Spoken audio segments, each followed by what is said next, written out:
definitely is a huge part of it. And now that's the only lineup.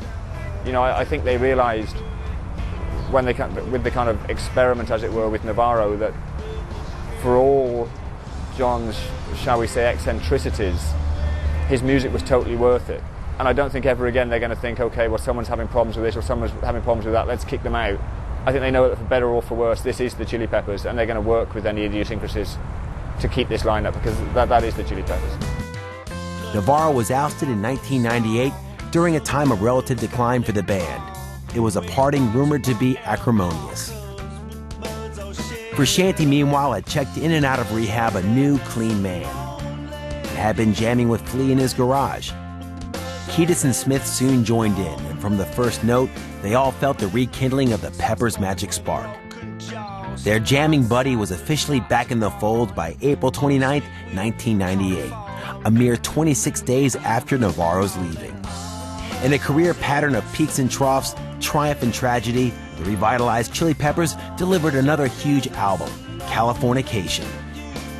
Well, Californication was a change in direction for Chili Peppers. But I think of all the bands in the history of rock music who've grown up and tried to mature, they're the only ones that pulled it off. They're one of the few bands that actually got better. I mean, most bands do the mature record and it's miles worse.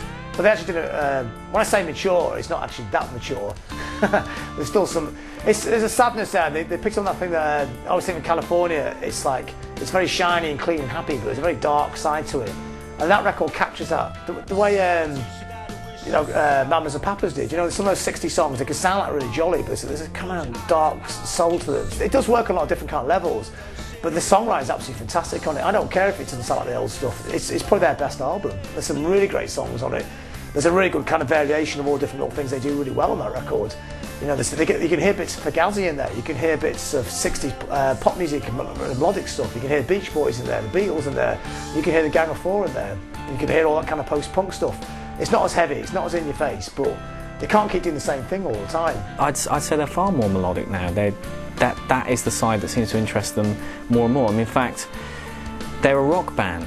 I mean, for all the backstory of what they've done, the Wild Guys, the funk metalers, the crazy sort of, you know, intense musicianship, they're a rock band now. It's got funky elements in it. It's got moments of dazzling musicianship, and their influences are still there. But they're a rock band, a rock and roll band. The band hit the road and toured arenas and stadiums of the world as Californication sold in the millions. To date, 13 million and counting. Problems such as drug addiction and ego clashes that had followed them were now a thing of the past.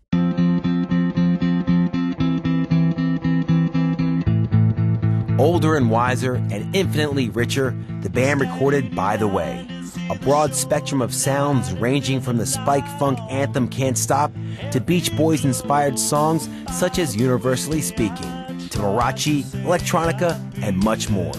It was the first time the band had been truly clean in the studio, and it showed.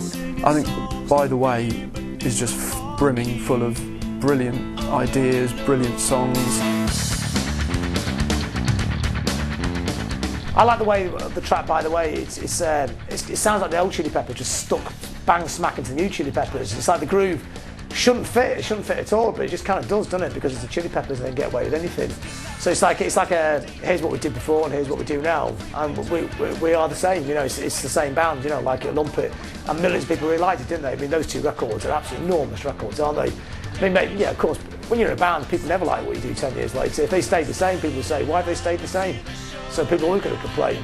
But, you know, the millions of people who bought those records and love those records aren't complaining, are they?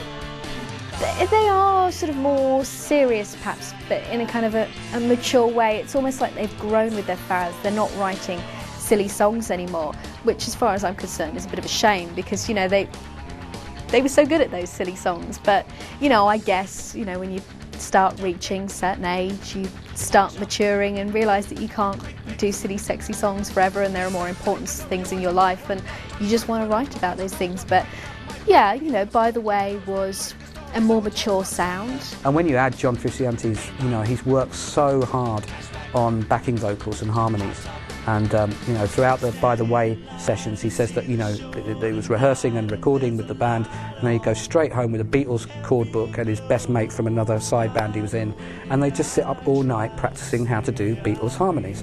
And then when he thought he'd got the Beatles harmonies down right, he then bought a copy of Pet Sounds and got the chord book for that, and they sat there and worked out all the Beach Boys harmonies. That's how hard this guy worked. Just this one detail on the album. You know, it's just the backing vocals. But if you listen to it, By the Way, the backing vocals on the album, they make it. They're beautiful. Released in 2002, By the Way had gone platinum in 26 countries, a miraculous achievement given their One Hot Minute slump of 5 years earlier. As the band members hit 40 years old, they were in the enviable position of being the world's biggest selling rock band and a consistent huge live draw. You know, it's the result of 4 men who love music and who have had their life saved by it and are kind of giving back. And you know, By the Way, I think is just an extraordinary sort of achievement, really, considering where they were when they started. I think one of the strangest things about the Chili Peppers is they seem to break through into every single genre they go on. I don't necessarily see the Chili Peppers running out of creative steam anytime soon. But thank God they're here now, because they sound absolutely fucking awesome. Can't say that, can I? They had survived setbacks and tragedy, always returning to the core friendship of Kiedis and Flea, aided and abetted by Frusciante and Smith, and all driven by a collective devotion to music. It has been a long journey with never a dull moment. The Red Hot Chili Peppers remain one of the most important bands of their time and an inspiration to younger generations for whom music is the very essence of life.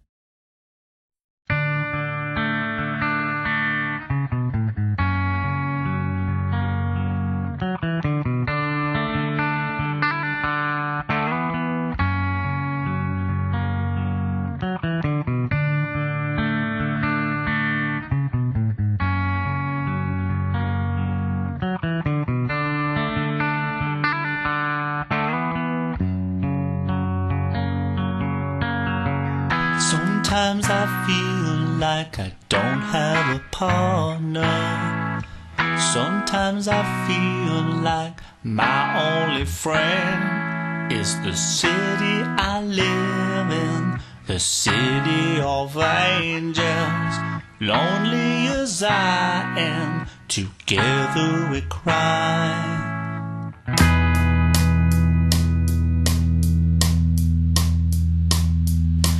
Drive home the streets 'cause she's my companion.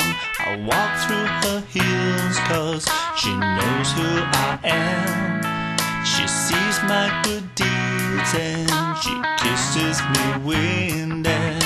I never